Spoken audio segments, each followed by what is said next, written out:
Good morning all of you, welcome to on our YouTube channel study of science. तो जैसा कि हम अपनी फिजिक्स का सेकंड चैप्टर चल कर रहे थे, आज हमारे सेकंड चैप्टर का एक टॉपिक है चालक के लिए स्थितिज ऊर्जा। जो हमारा चालक होता है उसके लिए स्थितिज ऊर्जा क्या होती है और स्थितिज ऊर्जा हम कैसे ज्ञात करते हैं, पूरी डेरिवेशन और उसकी डेफिनेशन तो मैं लिख चुका हूँ। इसके डेफिनेशन समझाने के बाद हम डेरिवेशन करेंगे।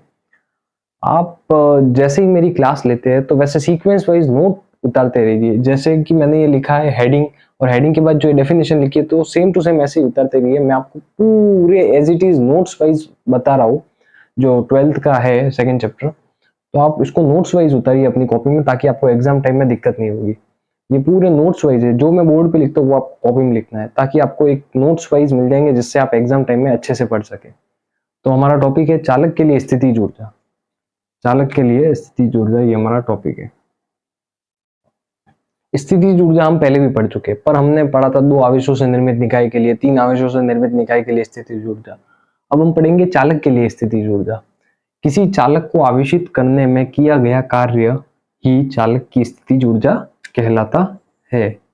मैं अपन जब 2 आवेशों से निर्मित निकाय और 3 आवेशों से निर्मित निकाय के लिए स्थितिज ऊर्जा जब अपन ने पढ़ा था, तब भी यही था कि कार्य ही स्थितिज ऊर्जा होता था। जो हम कार्य करते थे वही स्थितिज ऊर्जा के रूप में संचित होता था। इसमें भी जो हम आवेशित करने में जो कार्य करेंगे, किसी भी चालक को आवेशित करने में, आवेश देने में जो कार्य करेंगे, वो कार्य अंत में स्थितिज ऊर्जा के रूप में संचित होगा। तो जो हमारा कार्य होगा वही हमारी स्थितिज ऊर्जा होगी। तो ये डेफिनेशन आप नोट कर लीजिए कि किसी चालक को आवेशित करने में किया गया कार्य ही स्थितिज ऊर्जा कहलाता है, चालक की स्थितिज ऊर्जा कहलाता है। ओके,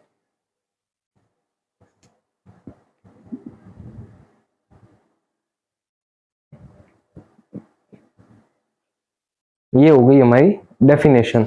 अब हम करेंगे डेरिवेशन। तो डेरिवेशन के लिए हमें पहले लैंग्वेज लिखनी पड़ेगी कि हम क्या क्या करेंगे, हमने क्या किया, वो सब।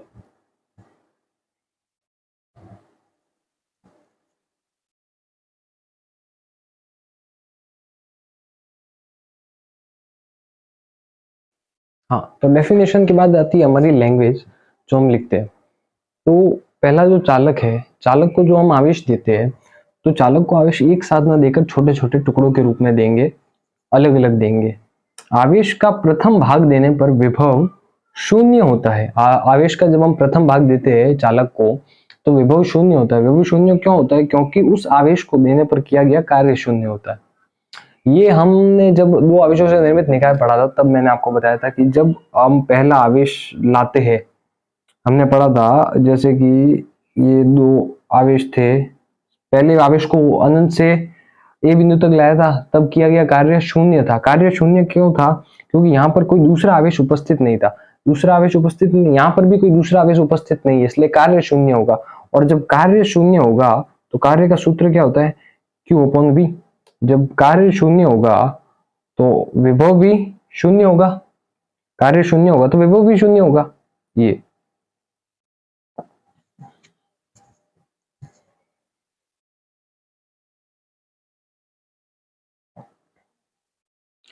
तो ये हमारा सेकंड पॉइंट है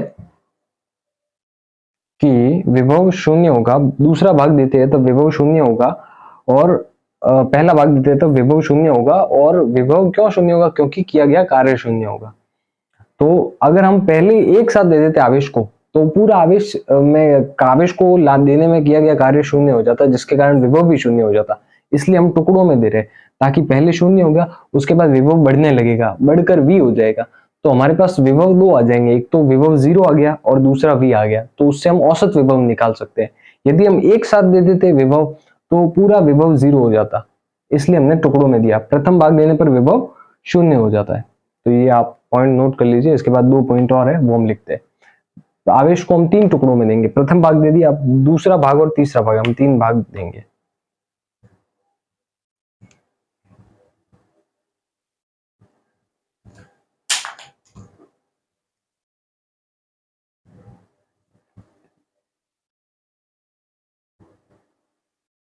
हाँ, तो जो हमारा लैंग्वेज का तीसरा पॉइंट है वो है कि आवेश का दूसरा भाग देने पर, मैं इतनी लैंग्वेज आपको इसलिए लिखा रहा हूं ताकि आप जब भी नोट्स देखे तो मैंने जो जो डेरिवेशन करवाई है वो आप यहाँ से देखकर समझ सके। आप ये पढ़ोगे तो आपको समझ में आएगा कि ये क्यों किया है, ये कैसे किया है, और यहाँ पर ये आया कैसे। जो भी आप डेरिवेशन देखोगे 0+v/2, तो ये 0+v/2 आया कहाँ से, औसत विभव हमने कहाँ से निकाला।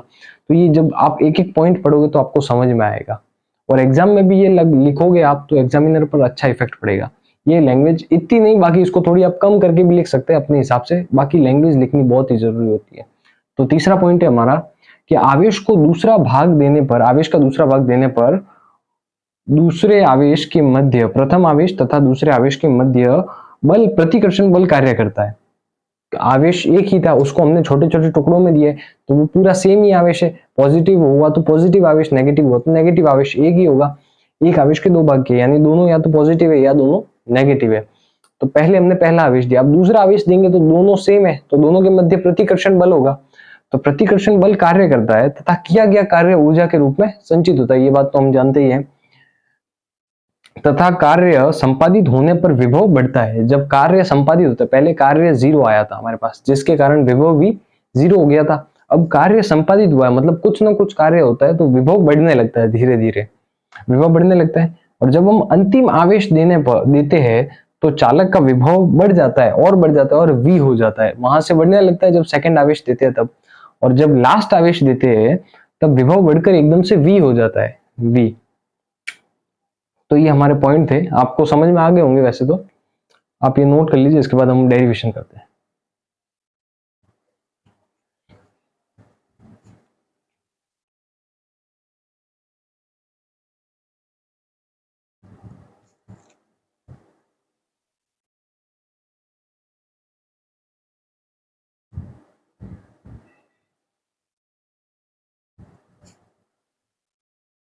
विभव बढ़कर v हो गया, तो अब हम निकालेंगे हमारा औसत विभव। औसत विभव कैसे निकालेंगे, जब हमने पहला भाग दिया था आवेश का तब हमारा विभव था 0, दूसरा भाग दिया तब विभव धीरे धीरे बढ़ने लगा, जब तीसरा भाग दिया तो विभव v हो गया। तो हमारे पास दो विभव हमको प्राप्त हुए, एक तो विभव 0 जब प्रथम भाग दिया, और एक अंतिम भाग दिया विभव का, तब दूसरा विभव प्राप्त हुआ v। तो हमारे पास दो विभव है, एक तो 0 और एक v। अब हम औसत विभव निकालेंगे, तो हम छोटी क्लासों में औसत निकालते थे, तब हम कैसे निकालते थे कि 0, मतलब जैसे हमारे पास चार संख्या दी हुई है, पासा था, पासे में से हमें के 4 आने की संभावना कितनी है, तो 4 एक अंक है, और 6 पासे में टोटल अंक 6 है, तो 1/6। अब हमारे पास विभव 2 दिए, विभव का औसत निकालेंगे तो 0+v/2, क्योंकि दो विभव है हमारे पास, इसलिए ये हमारा औसत विभव निकल जाएगा। ठीक है, आप नोट कर लीजिए, उसके बाद हम औसत विभव निकाल देंगे।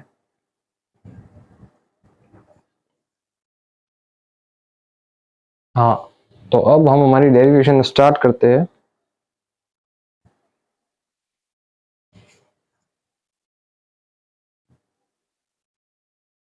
औसत विभव,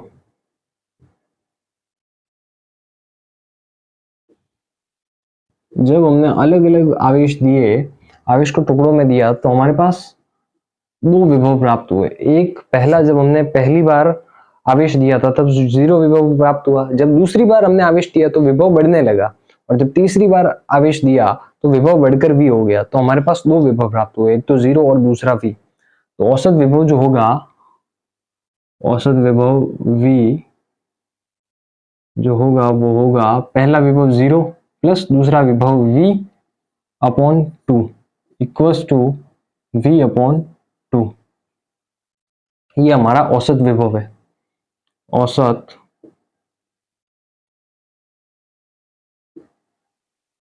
विभव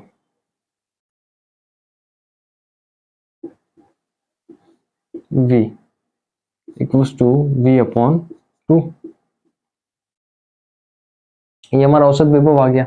अब हमें निकालनी है स्थितिज ऊर्जा, उसके लिए हमें कार्य निकालना पड़ेगा। तो हमें औसत विभव की परिभाषा से,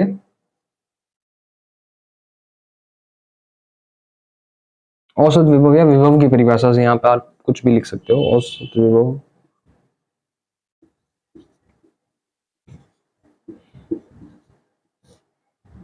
की परिभाषा से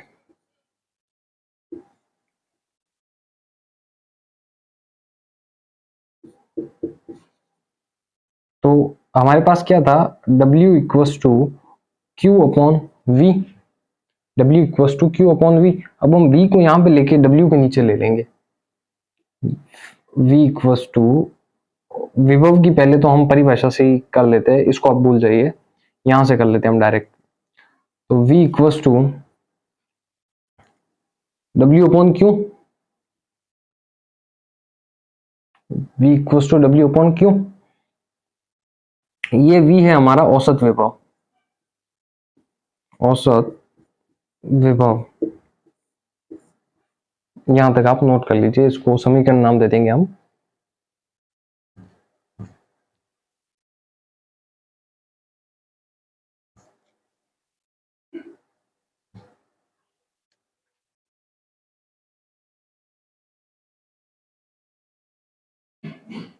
हाँ, तो ये लिख लिया होगा आपने, इसको समीकरण एक नाम दे देना, जो V/2 आया हमारा, ये लिख लिया होगा आपने।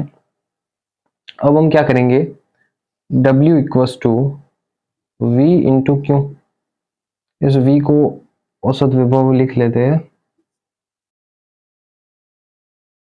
ताकि हमें याद रहेगा ये औसत विभव है, औसत विभव इंटू क्यू। हमने कुछ नहीं किया है, केवल इस क्यू को यहां पर मल्टीप्लाई में लाया है, इस क्यू को यहां पर मल्टीप्लाई में लाया तो V इंटू क्यू हो गया। तो अब हम यहां से V की वैल्यू रखेंगे, इसको समीकरण 2 नाम दे देंगे, समीकरण 2। तो एक बार आप यहां तक नोट कर लीजिए, उसके बाद हम, जगह नहीं है हमारे पास डेरिवेशन करने के लिए, तो यहां तक आप नोट कर लीजिए। इक्वेशन 1 एंड इक्वेशन 2 नाम दे देना आप। ओके,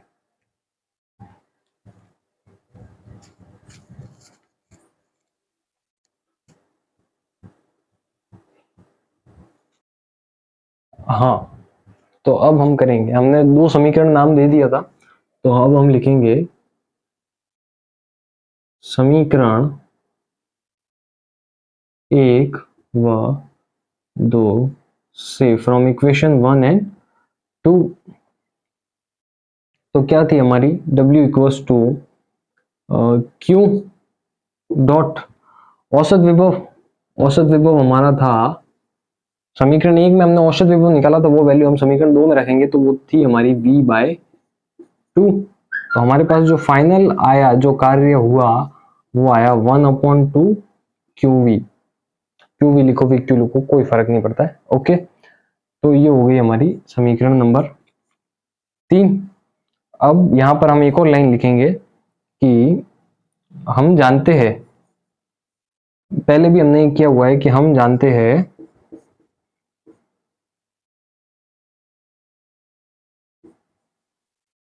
कि किया गया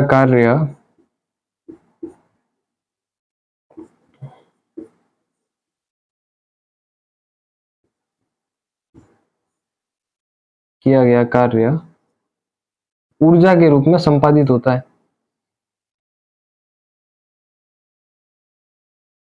ऊर्जा के रूप में संपादित होता है।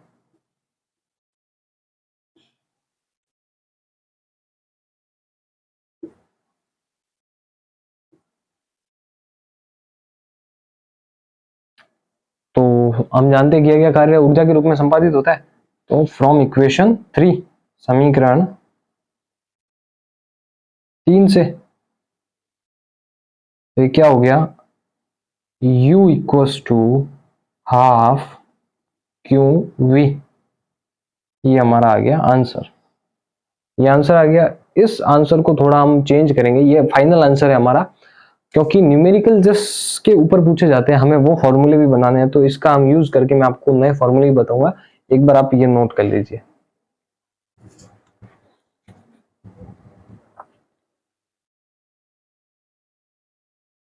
आंसर याद रखना आप, U equals to half QV है। हाँ, तो ये हमारा फाइनल आंसर था। इसके ऊपर न्यूमेरिकल पूछे नहीं जाते, और पूछे भी जाते तो बहुत कम, जो कि आज तक पूछे तो नहीं गए। बाकी जो मेन हम फॉर्मूले नए बनाएंगे उन पर पूछे जाते हैं। जैसे कि हम जानते हैं धारिता का सूत्र क्या होता है, Q अपॉन V, ये हमारी धारिता का सूत्र होता है। अब यहां से हम लिख सकते हैं Q equals to CV, Q equals to CV, इधर भेज दिया हमने। अब क्यू की जगह हम ये वैल्यू भर सकते हैं, u equals to half, Q की जगह मैं सी वी भर रहा हूं यहाँ पर, क्यू की जगह C V V equals to V और वी स्क्वायर हो जाएगा, तो हाफ सी वी स्क्वायर। ये हमारा एक और फॉर्मूला बन गया। अब इससे हम एक और फॉर्मूला बनाएंगे जो कि है v इक्वल्स टू, यहां पे लिख देता हूं। हमने क्या किया, c equals to Q upon V. अब हम क्या करेंगे, q की जगह अब हम v की जगह रखेंगे ये, तो v equals to Q upon C. ये भी लिख सकता हूं मैं, v को यहां भेज दिया और c को यहां भेज दिया, तो अब v की जगह मैं क्या लिखूंगा, q upon C. u equals to half, मैं v की जगह क्या लिख रहा हूं, q upon C, q dot q upon C. v की जगह q अपॉन सी भर दिया और q ऐसे कैसे, तो ये हमारे पास आ गया हाफ q स्क्वायर बाय सी। ये फॉर्मूला आप नोट कर लीजिए, एक और फॉर्मूला है, मैं उसके बाद आपको बताता हूं।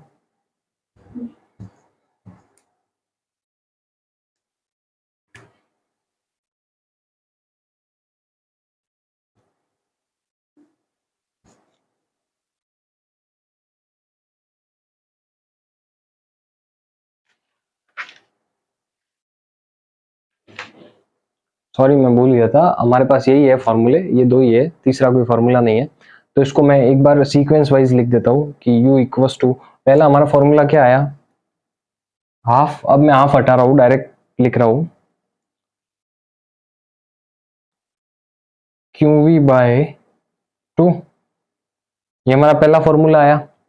दूसरा फॉर्मूला हमारा क्या आया, ये हमने निकाला u बराबर u v स्क्वायर बाय 2। ये हमारा सेकेंड फॉर्मूला। और हमारा थर्ड फॉर्मूला क्या आया, Q square by 2c, Q square by 2c। इसको हम डायरेक्ट भी लिख सकते हैं, मैं आपको बता देता हूँ, जानते ही होंगे ये तो बात आप, equals to C V square by 2।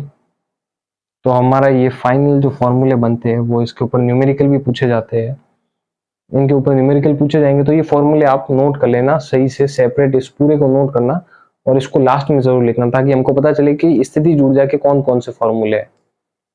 Okay, ये मैंने गलत लिख दिया क्या, हाँ ये गलत है, ये यहाँ पर सी आएगा, सी वी स्क्वायर, सेकेंड वाला formula C V square upon 2, गलती से यू लिख दिया था।